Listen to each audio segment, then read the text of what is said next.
On est toujours en direct sur le plateau télé FHP Direct ici et à la Paris Healthcare Week où il y a également d'autres salons comme infirmiers, pour les infirmiers. Et nous avons aujourd'hui Anne Bourdin qui est conseillère nationale santé médico-sociale à l'APF France Handicap. Et donc vous avez un rôle très particulier au sein de cette association. Et quel est-il ? Oui, bonjour, merci de m'accueillir. Donc, en fait, je viens en appui aux actions politiques d'APF France Handicap, donc sur les champs que vous avez cités, qui sont la santé et le médico-social. Et l'objectif, en fait, c'est de faire en sorte que les politiques publiques soient adaptées aux besoins des personnes en situation de handicap et respectent leurs droits.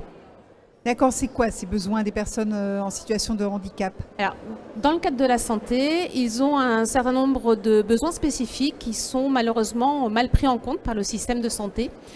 La première difficulté, c'est de pouvoir se rendre tout simplement sur le lieu du soin ou sur les lieux de prévention et des difficultés notamment sur les transports sanitaires. Donc j'en profite puisque dans le cadre aujourd'hui de la réforme du financement des transports sanitaires, les établissements de santé vont pouvoir organiser ces transports-là et nous avons des difficultés, notamment pour les personnes en fauteuil roulant électrique, puisqu'il manque en fait dans les flottes des transports sanitaires ce qu'on appelle des TPMR, transports pour personnes à mobilité réduite. Voilà. La deuxième difficulté, toujours en termes d'accessibilité, celle-là, ça va être celle des lieux, mais aussi des équipements et de tout le matériel en fait médical. Un autre exemple, une personne en fauteuil roulant va avoir de grandes difficultés, par exemple, à faire une mammographie, puisqu'elle ne va pas trouver d'appareil adapté à la mammographie d'une personne assise. Donc, elle va se retrouver sanglée debout pour pouvoir faire une mammographie. Comprenez, c'est extrêmement difficile. Donc ça, c'est la deuxième difficulté. La troisième, c'est parfois la méconnaissance du handicap d'un certain nombre de professionnels de santé qui, du coup, ne vont pas forcément avoir un accueil adapté à la personne en situation de handicap, qui peut parfois du coup être vécu comme extrêmement violent pour les personnes qui parfois même renoncent aux soins parce que du coup ils ont entendu des choses qu'ils ont trouvées extrêmement difficiles à entendre. L'autre besoin, lorsque la personne le souhaite, c'est d'être pouvoir être accompagné dans tout son parcours de santé par soit un proche, son entourage qui l'aide au quotidien, ou soit par un aidant professionnel.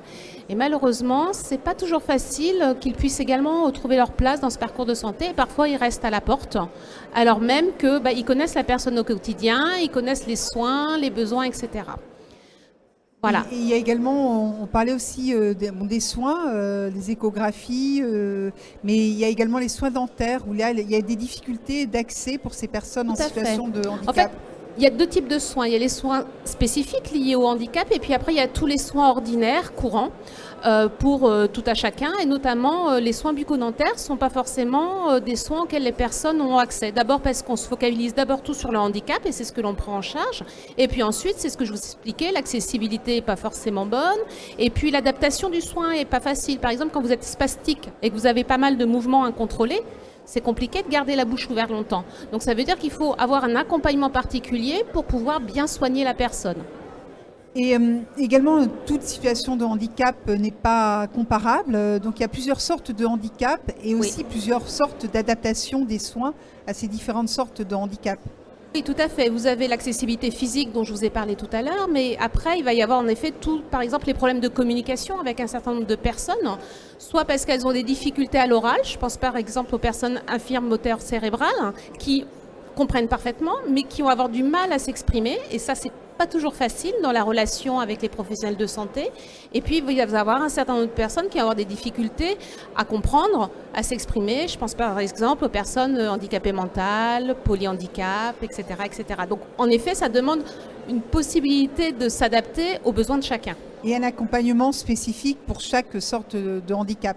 Complètement. Alors, après, parfois, on se fait une montagne de pas grand-chose, c'est-à-dire qu'il n'y a pas toujours des besoins spécifiques. Par exemple, soigner une grippe d'une personne en fauteuil roulant, ça ne change pas de tout à chacun. Par contre, comme je vous donnais l'exemple tout à l'heure, sur les soins bucco-dentaires, là, ça peut demander des adaptations. Donc, tout dépend. Et donc, comment vous arrivez à faire remonter ces besoins spécifiques et à les faire effectivement partager avec le personnel soignant? Alors, C'est ce que je vous disais tout à l'heure, on fait en sorte que les politiques publiques soient le plus adaptées aux personnes en situation de handicap. Donc là, par exemple, on a proposé un certain nombre d'amendements au projet de loi santé, à la fois aux députés et puis aujourd'hui aux sénateurs, pour que ces questions-là soient prises en compte. Et notamment, il y a un amendement sur la formation des professionnels au handicap qui a été adopté par les députés lors de la séance publique. Voilà, ça c'est un exemple. Nous sommes également au conseil d'administration de la NAP pour représentants et les usagers, et puis nous participons au groupe de travail, par exemple, de la Haute Autorité de Santé, et nous sommes ravis d'avoir participé notamment aux indicateurs pour la prochaine certification des établissements de santé, dans lequel un certain nombre d'indicateurs liés à l'accueil des personnes en situation de handicap sera intégré. Voilà des exemples très concrets. Être en situation de handicap, c'est pas propre à la France, hein, évidemment ça dépasse les frontières, et puisqu'on a à quelques jours des élections européennes, donc il y a l'Europe, parce que quelqu'un en situation de handicap peut voyager et réciproquement des gens des pays voisins peuvent venir en France. Quel pourrait être le rôle de cette Europe pour les personnes en situation de handicap? Alors, c'est vrai qu'aujourd'hui, le rôle de l'Europe en matière de santé, il est très limité puisque c'est une compétence des États membres et donc du coup, pour les personnes en situation de handicap, de la même manière. On voit en effet que les besoins ils sont communs sur l'ensemble des pays. Le Forum européen, qui représente 80 millions de personnes en situation de handicap en Europe, pointe les mêmes problématiques que je vous ai pointées tout à l'heure. Et donc appelle à la fois les États membres et l'Union européenne de pouvoir se développer sur ces questions-là. Vous avez raison, il y a d'une part la libre circulation, on voit notamment par exemple des familles polyhandicapées qui, estimant ne trouvant pas de soins de qualité pour leurs enfants, vont les faire soigner en Espagne, en Pologne, et se pose du coup la question de l'accès financier à ces soins et puis de l'évaluation de ces soins-là aussi. Qu'est-ce que dirait aujourd'hui la Haute Autorité de Santé sur ces soins-là? On ne sait pas, ça disparaît complètement du radar. Donc il y a ces questions-là. Il y a également les questions en termes de thèmes qui dépassent complètement les frontières, qui sont la question du numérique par exemple, ou de la santé environnementale, où on ne peut pas agir tout seul dans son coin. Et puis il y a les questions de coopération. On le voit aujourd'hui dans la recherche par exemple sur les maladies rares. L'Europe a pas mal de choses à jouer. Donc finalement, elle peut être un aiguillon en fait sur pas mal de choses et elle pourrait aussi produire des standards de qualité, des recommandations sur l'accessibilité aux soins dont je vous parlais tout à l'heure. Et après, il y a effectivement déjà des initiatives. La France est bien organisée pour la prise en charge des maladies rares. Il y a des filières aussi européennes. Mais vous pensez qu'il pourrait y avoir encore plus de progrès à faire en la matière? Oui, complètement. Je pense que, par exemple, pour les maladies rares, on sait que ça représente des populations peu importantes. Donc finalement, on n'investit pas suffisamment au regard de leurs besoins, puisqu'il y a tellement d'autres maladies à traiter.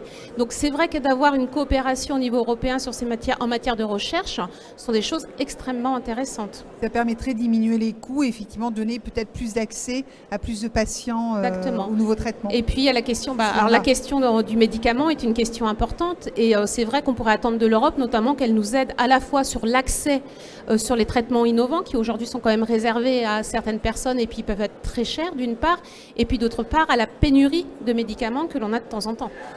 Voilà. Bon, merci beaucoup Aude Bourdin, conseillère nationale santé médico-sociale à l'APF, donc France Handicap. Merci beaucoup. Merci à vous.